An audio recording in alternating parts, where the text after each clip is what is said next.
I might be starting a new series today. Would I lie to you? No, not a chance.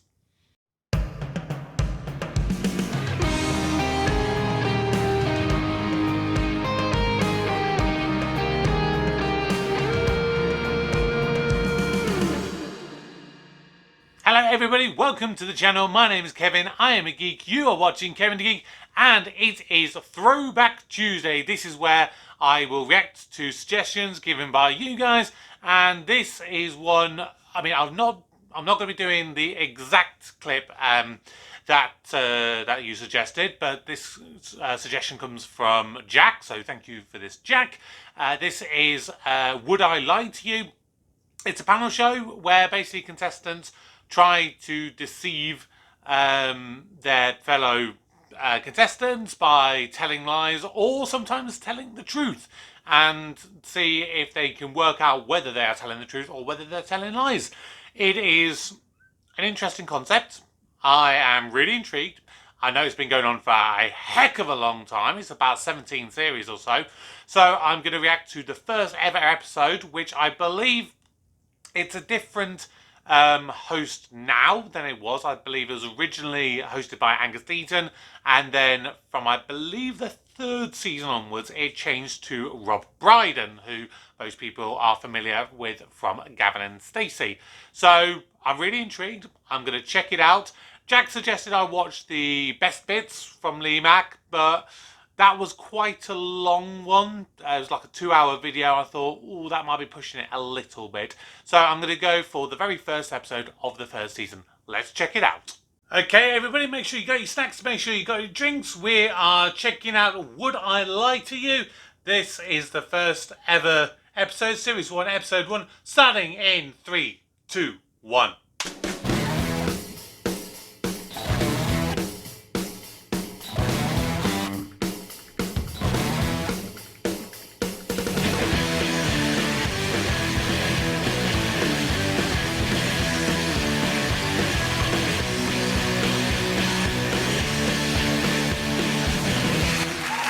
Nice intro. Tonight on Would I Lie to You? Use your mince pies and see if she lies. It's Natalie Cassidy. Natalie Cassidy. But can he be devious? It's Dom Jolly. Dom Jolly. Team captain, it's Lee Mack. Lee Mack. Facing them tonight, look out, it's the sharply jesting Frankie Boyle. Ooh. Shrewdly investing Duncan Valentine. Oh. And their team captain, David Mitchell. Ah. But first, please throw off all pretense of restraint for your host, Angus Deaton.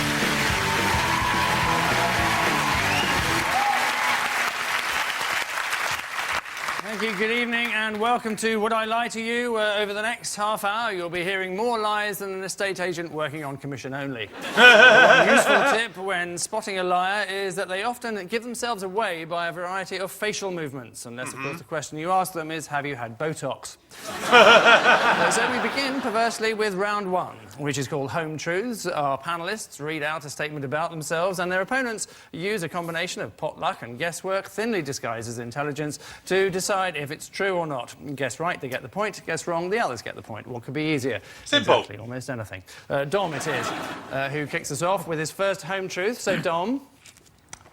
I was at school with Osama bin Laden. How old is Osama bin Laden? I'm sure he's near my age, isn't he? I don't know. I don't think we know. I mean, how old did he seem at school? I mean... We were actually at the other ends of school. Don't say extremes. No, you're right. It was quite a sort of... It was from sort of 4 to 18, so it could span quite long years. Right. Yeah. What 4 to 18 school is this? It was a Christian Quaker school. Right. Right. Is he still a Quaker? I don't think it sat with him very well. I'm not aware of his religion. He doesn't sort of, you know, doesn't present that. I mean, did you chat much? I'd pass him in the playground. He was quite an intimidating figure, to be honest. He was slightly intense. He was sort of in the Dungeons and Dragons class. No, I didn't really know him, but I was in the same school. Where was this, in London? No, it was in Lebanon. Lebanon. Oh. That would possibly explain it. How was it Yeah. at school in Lebanon? It was okay. I mean, it was only when I sort of got a lot older I realised it was some sort of finishing school for jihadis, basically. And there'd be occasionally an Israeli jet would go over Beirut and the entire playground would look up and start firing in the air. And when I came to school here, I realised that wasn't the sort of normal thing. And No. Did Bin Laden win when you played hide and seek? always. I never found him. So, David, I'm going to have to push you for a decision on this. I don't know. That is the kind of thing that, on the face value, you're thinking he went to school with Osama bin Laden. That seems way too far-fetched. But I don't know. There's a smidgen of a chance it could be true. I'm saying false. So it's a 4 to 18-year-old Lebanese Quaker school. A lot of anti-Israeli feeling, as you'd expect from Quakers. I think it's a lie. I think it's true. You think it's true? Yep. I think it could be true. Well, I'm afraid I'm going to overrule my team. That's a lie. It's a lie. They're saying it's a lie. Dom? It is actually true. Wow. Yes, it's the truth. Dom was at school with Osama bin Laden and still remembers those happy playground games like tag, stuck in the mud, and die, infidel, die. They grew up to have a lot in common, although Dom was slightly better at knowing where to draw the line with his pranks. So it's all eyes on Duncan. When I ran a large public company, I banned all my staff from buying paper clips. Why? Letters came in the post, and I'd be sitting at my desk, letters came with paper clips on them. So I took the paper clip, put them up, and I realised my pile was getting bigger. So why buy paper clips when you get more coming in the post than what you send out? I think- nobody should ever buy a paper clip again in the whole world, ever. Polite people send the paper clips back to the person that sent them the letter. They finish using it. Exactly, so why do you need any more? How much money do you think you saved? I saved about £5,000. Are you trying to convince me that one of the top businessmen in the country at some point sat down with his staff, said, we've got this important letter to send, could be a big contract, could be worth a fortune, let's get it in the post, and someone said, oh, we need a paperclip, and you went, let's just wait. Yeah.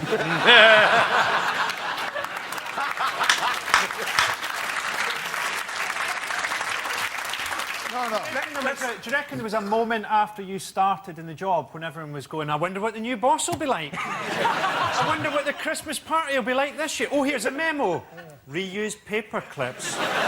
He's a miserable bastard. It seems like Mr. Bannatyne's had the water cooler taken away. We'll have to go outside to the rain barrel. Have you changed teams? Was that the only one of these kind of money-saving devices you came up with, or did you have many? There was a lot of other money-saving devices. Like? But they're all in my autobiography. Oh. Absolutely honest with you, I'm getting every other word. You could try hearing it. I like that. Bit more diction. Carry on. Lee, what are you thinking about? Right. Sorry, I'm just going to give you my thoughts before they say theirs each time. I completely get where he's coming from with that, if that is true. I have worked in offices before, and he's absolutely correct. There are a lot of people who will send stuff in, and they'll either use paper clips or they'll use staplers. Staples, obviously, you can't realistically reuse, but paper clips you can. And from the little I've seen of little clips and stuff on Dragon's Den, I genuinely do believe that he is the kind of person that probably would try and save money by reusing other people's paper clips. So I'm going to say true. About this? I have to say, the idea of saving money on paper clips is utterly ridiculous, but the accent is swinging it a little bit. A little bit more possible. Lee, I'm going to go with you. Yeah, me too. I'm going to go for true. Yeah, OK, we think that's true. Yeah. Okay. Duncan, is he right? Obviously read my autobiography. It's true. Hey! It is true that Duncan did ban his staff from ordering paper clips, which appears in autobiography. I don't know if you mentioned that. So, Natalie's fascinating fact is next. Natalie? I have passed toilet roll under the cubicle wall to Madonna. Sheet by sheet or Wow. whole roll? No, about 5 sheets. Right. Did she specify the number of sheets you wanted? No, I was so starstruck, I just went like that. Well, how did you... So you'd recognise her by I knew her she was in the voice? cubicle next Oh, to you, me. oh, right. I knew. See, I was in a club on a Wednesday night. A club. It's called Wednesday? China Whites. It's a club where a lot of people go. It's China Whites ran China out of Whites. toilet paper in the ladies. Somebody stole it. Apparently they needed it for their office. They weren't willing to buy It was on and it was Wednesday night's kind of a big night at China Whites, and Madonna was in there this night. Obviously, I didn't know, but went into the loo and everyone was going, "Oh, Madonna's there, Madonna's." And I thought, yeah, right, whatever. And then some lady said to me, which I recognised as American, said, "Excuse me, have you got any loo roll there?" And I said, "Yeah, no problem." Did that. Went out, washed my hands, and Madonna walks out. I just like the fact that during that story you've been on EastEnders far too long because you went, everyone was going, Madonna's in there, Madonna's in there. Oh, Madonna's in there, Madonna's in there. EastEnders she was in, not Oliver. Oh, yeah. Thank you, David. Yeah, I think, you know, Madonna's been around the block. You check there's enough loo roll before you sit down, don't you? I think it's a lie. got it. I think it's a lie. What do you think it's a lie. Yeah, a lie. OK. Natalie? It's a lie. It is a lie. Ah. Right. Sorry, I got distracted. I didn't manage to give my opinion on that one because I've got a thing. Hang on, spare me 1 second. Ugh. It's my TV going to say, "Oh, I'm going to turn myself off." There we go. Sorry about that. Madonna never runs out of toilet paper, as she always carries one of her husband's movie scripts in case of emergency. All of which brings us staggering to the end of this opening round, where the stark truth is that Lee's team are already blazing a trail, leading as they do 3-1. Good old Lee. The next round has the ring of truth about it, chiefly because that's its name. Momentarily, if I can just use that word incorrectly, I shall read out a fascinating celebrity fact, whereupon the panellists have to second-guess its veracity, and also say whether it's true or not. Lee's team, guess first, analyse this. Jeffrey Archer writes all of his stories with a felt-tip pen. Is this the truth or the opposite? Hang on, he wrote a book when he was in prison. So did. all we need to know to work out this is true is, can you get felt-tip pens in prison? Anyone? Frankie, you'll know this. What can you get in prison? It depends just how much loving you're prepared to give. Duncan, you've been in prison. Have you? Have you? A short period of time. But for? yeah, no, I agree with Frankie. Never mind agreeing with Frankie. Never mind you. Yeah, whoa, Okay, whoa. Duncan, tell us Hang on, about what? the murder. You can get anything in jail. Anything you want. What were you in prison for? Well, it's just, you know, Tell us. You Means all over the feet. I think it was drunk and disorderly. mean think? How drunk were you? Oh, look at that. Suddenly the dragon tamed, methinks. It's in the autobiography, haven't you read it? What's it called? Anyone can do it. Well, you say anyone, apart from the 80% of people you tell to sod off. Anyone can make 100 million. That's in the book. It tells you how to do it. If everyone makes 100 million, won't that be terribly inflationary? Yeah. If everyone makes 100 million except you, you're going to be pretty small, aren't you? That's it. But maybe this is something that happened in Italy in the Lira days. You know, someone like you published a book, and then suddenly, everyone has got 100 million and they can't buy a coffee. Lee, I'm going to have to push you for some kind I of think this could be answer true. on this one. Well, Jeffrey Archer. Get Jeffrey Archer on this show. Jeffrey Archer on a show about lying would punch a hole through time. Yeah. Well, we wouldn't have Jeffrey Archer because I've he's not been in actually read any prison. of his books. You haven't. How did you know he was in prison? I read his autobiography.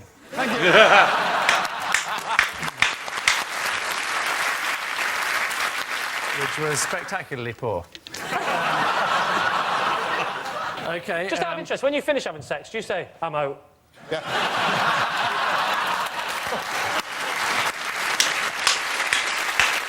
The worst thing is his foreplay, which is I'm in for 40%.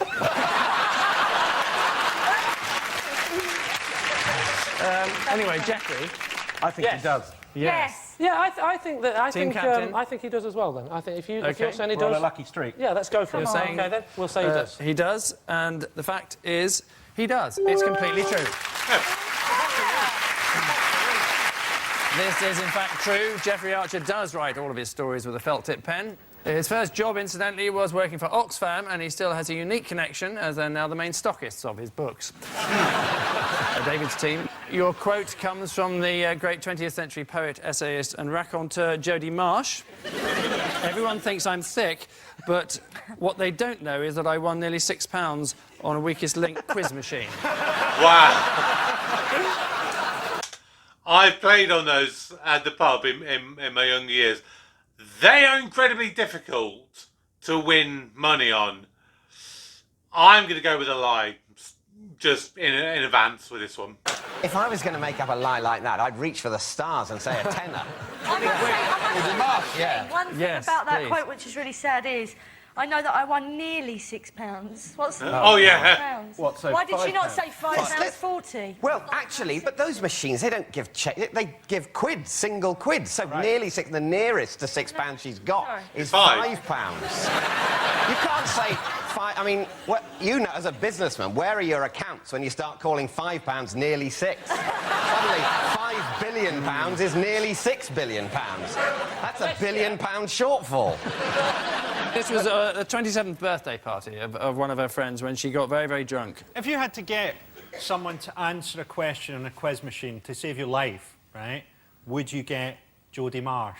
I would rather that she fell drunkenly onto the quiz machine with her face and chose the answer that way, rather than using... Wow. Yeah.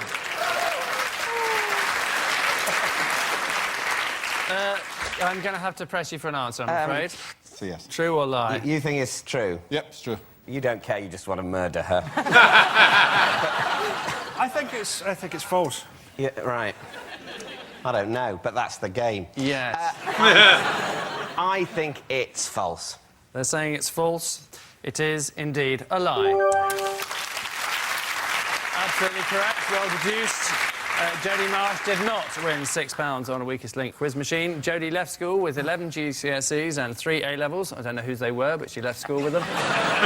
Despite allegations of being thick, Jodie is a very successful glamour model. 36, 24, 32. No one's exactly sure what her IQ is. So at the end of that round, it's Lee's team who are looking quietly smug, ahead as they are, 5-3. I get very distracted whenever they go to the wide shots. I don't like that bright red background. It's making you go right in your face. Don't like that.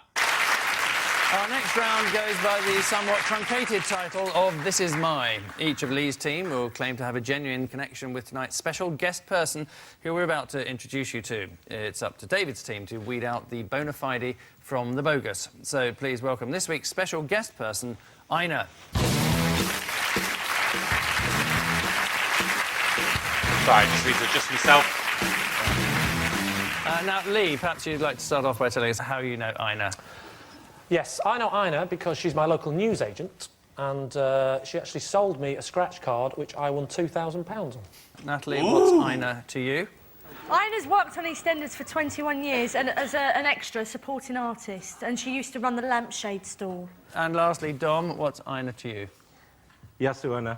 Ina's actually my aunt, who is Greek, and she is a voice artist in Greece, and she has been the voice of Helen Mirren in the last 4 of her films that have been translated into Greek. Wow. Some very different lies there. It's as simple as that. A winning newsagent, according to Lee, a veteran EastEnders extra, according to Natalie, or Helen Mirren's Greek voice dub, if you believe Dom. So, David. When did you have this windfall, Lee? It was about 7 years ago. So you bought the scratch card, Yeah. you know, you scratched the Well thing. done, you know how the poor people live. Carry on, David. This is like Columbo interviewing. There's just one thing that's confusing me. But no, OK. now I can't say anything remotely investigative, can I? She created a universal template of mockery. You arseholes. That's not helping. OK, so you bought the scratch card, you scratched the thing off, I won £2,000. Yes, that was exactly what happened. What happened? Yeah. I've never bought one of these things. OK. It's a tax on hope. Yeah, good point. So, and then you hand it over, and does she then give you the £2,000 out the till? Or that's a robbery, isn't it? That's right. But why have you kept in touch? I mean, she wasn't giving you the money. It comes from Camelot or something, you know. I mean, I go to my news agent still, and I still give her that friendly wink of, hey, pretty good, eh? And she still goes, Lucky, lucky. So it is. The little thing she does. She's living through you now, really, isn't she? She is, yes. What's she going to do if you get diagnosed with a terminal illness? Come in, lucky, lucky, and they say, well, I wish you hadn't said that. I'm more interested in the story with Natalie. So, Yeah. she is an extra in EastEnders. Yes. And she plays the lady who runs the lamp stall. Yes. Does she ever give scripts into the producers which are centred around a lighting crisis? No. Not that I know of. Who knows? You haven't investigated the most likely scenario, obviously, which is her being Helen Mirren's Greek voiceover artist. Voice double. Can you speak Greek, Dom? No, I can say Efaristo and Yasu, but only from visiting her. She's married to my uncle, basically. It's very plausible, that, though. Is it? It seems incredibly unlikely. She does have this slight sort of lack of hope of someone in EastEnders. I think there's a plausibility to that. OK, so, David, I need to press you for an answer. I don't know. I mean, out of all of them, I think the most likely is, weirdly, I think it could be the newsagent one, Lee's one.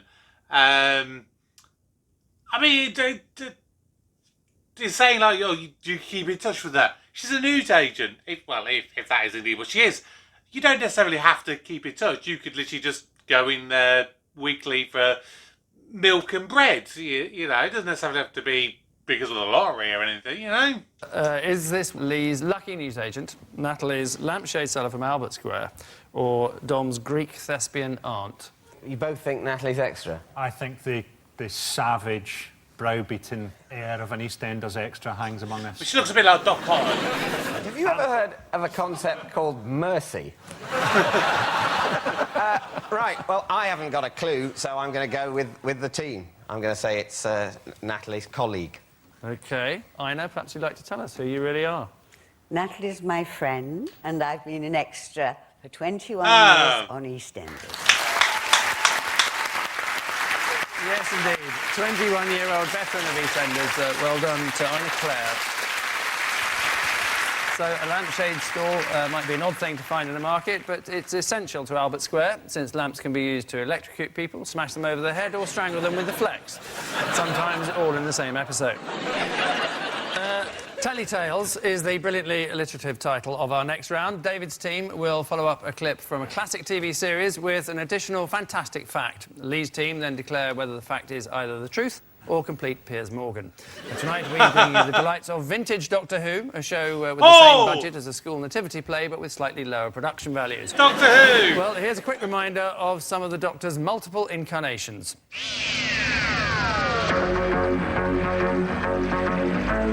Sea Devils.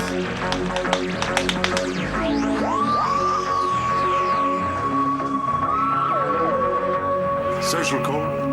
They will be what more deadly.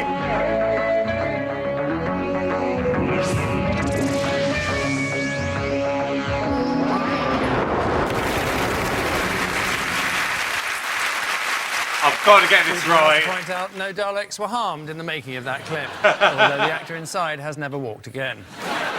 But what is Frankie's extra piece of information, Frankie? Well, it's a little-known fact, but to avoid confusion on the set of Doctor Who when they're filming it, the medical doctor on set is called the Magician.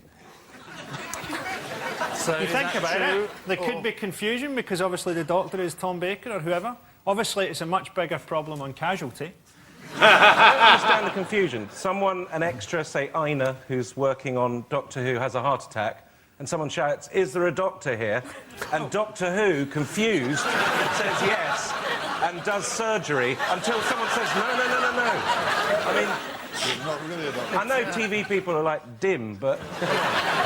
If you're the person that's ill, it's going to be quite a depressing thing to hear someone shout. They sort of see what's happened to you and say, fetch the magician. Because that's what we're going to need. Fetch the magician or the priest.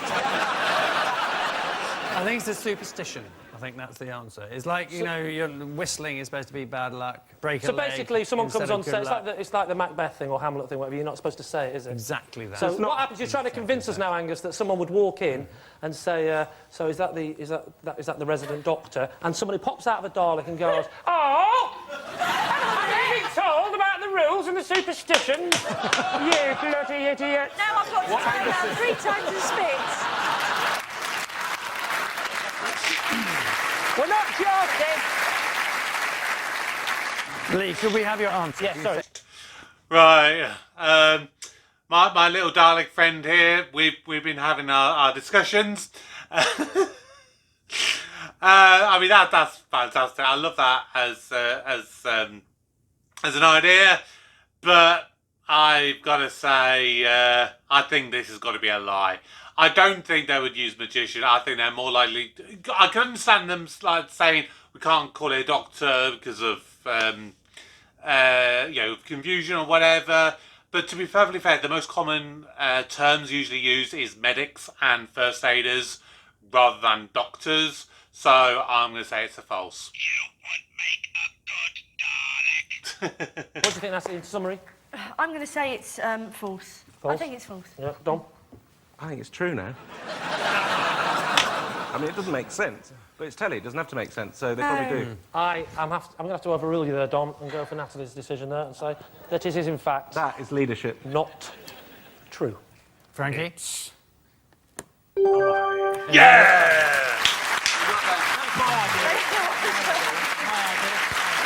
Frankie was in fact lying. The medical doctor on the set of Doctor Who is not called the magician. There are many traditions that are kept up by actors. For example, break a leg means good luck, the Scottish play means Macbeth, and integral to the plot means getting your tits out to sell more tickets. So, at the end of that round, it's, well, extraordinarily, neither team has the gumption to take a lead, together as they are on 7. Ooh. And so to our final quickfire round, featuring some more home truths, but this time against the clock. A random flashing light will select one of our panellists, who must then read out a statement about themselves. As ever, the opposing team must then discern whether it be truth or tripe. Starting now. Lee. I have been on a camping holiday with Darren Brown. Oh. Are you sure he didn't just tell you that? Where did you go, Lee? We went to the Cotswolds because we used to be family friends. And what age were you? I was 22.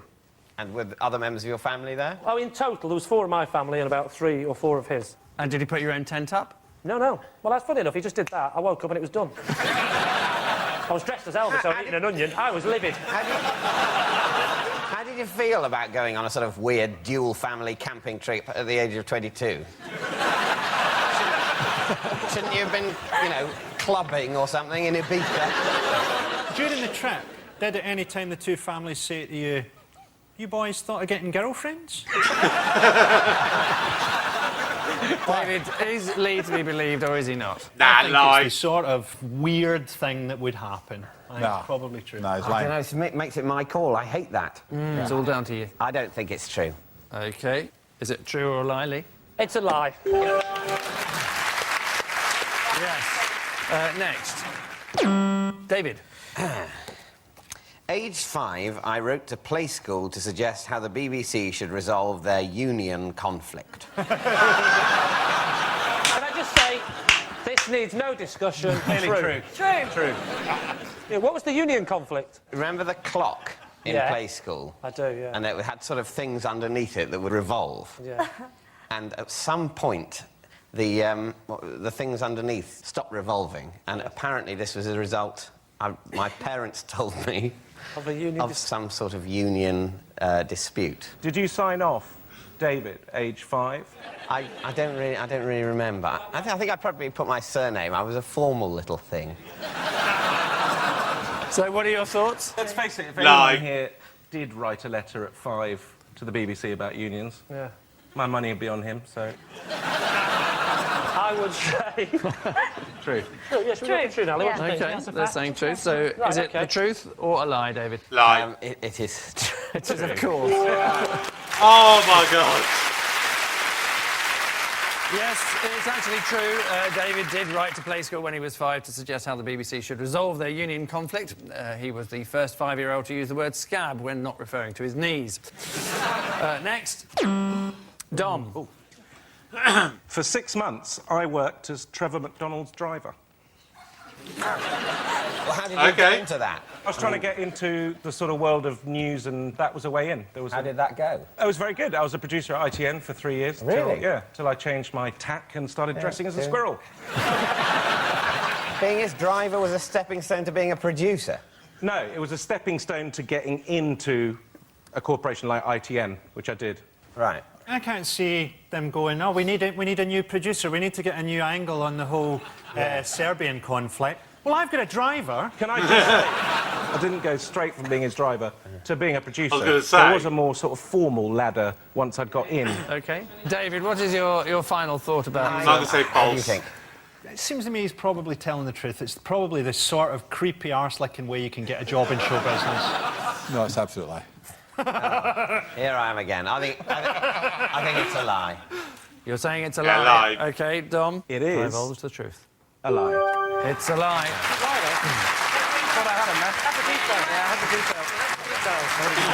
It's a lie. Dom was never a Trevor McDonald's driver. Trevor McDonald, of course, became Britain's first black newsreader in 1973, in much the same way as Natasha Kaplinsky became Britain's first orange newsreader in 1998. Next, Frankie.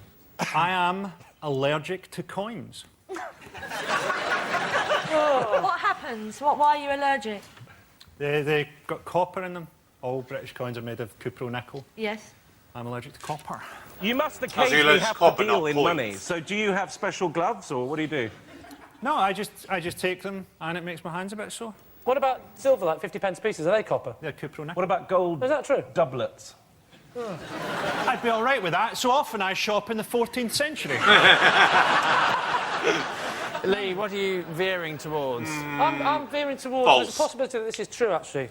Yeah, I'm veering towards that as well. You're cool. You're going false? Yeah. You're going true? Mm-hmm. I'm going to go for false. You saying it's a lie? It's true. You never go. It's absolutely God's honest truth. Frankie was telling the truth. He is allergic to coins, so he's going to be doubly disappointed when he receives his payment for this show. Next. David. I fainted in the cinema during Kill Bill. Wow. I've never seen the What's the movie. age of the film did you faint at? It was odd. It was the bit where, you know, she's sort of paralysed. And it was when she's sort of trying to drag herself out of this place. But it was the whole... I'm quite squeamish. And Just it was out the of whole interest- desperately being paralysed, trying to drag yourself out of a kind of hospital facility where people might kill you. That really got to me, and things started to blacked spin. out. David has never... He hasn't seen Kill Bill. Yeah, I agree. I'm telling you now, he hasn't gone to the cinema and gone, oh, I'm going to watch Kill Bill. Yeah. No way. I can't imagine any moment in his life where it would make him think, yeah, I'm going to go and see Kill Bill. Absolutely. Lee. Go on, then it's a lie. Yeah, lie. It They is say it's a lie. a lie. It is a lie. Well done. But I have actually seen Kill Bill, and it's interesting that I'm featuring some sort of He's really angry. fusty antiquarian. Oh, he wouldn't go to the cinema. He'll only go and see silent films. No, I have seen Kill Bill. I just managed to remain conscious throughout. The fainting, you could believe. Just going to see Kill having Bill. He wouldn't know how to buy a ticket, the love. I don't know where we got that idea from. He'd probably try and get a banker's draft. Which, frankly, irritating noise means at the end of our final round, well, we have no victors whatsoever because both teams are neck and neck on 11. Tiebreaker. Join us next week for more Truth and Lies, and just remember, according to sociologists, lying is the #1 reason relationships fail. Lying on top of someone else usually being number 2. Good night. Well, that was a lot of fun. I thoroughly enjoyed that. And I'm surprised that in all of these years, I've never actually watched Will I Lie to You? I'd be interested to know how different it is when Rob Brydon comes in as host. I mean, I thought Angus there, I thought he did a good job. He was good with it.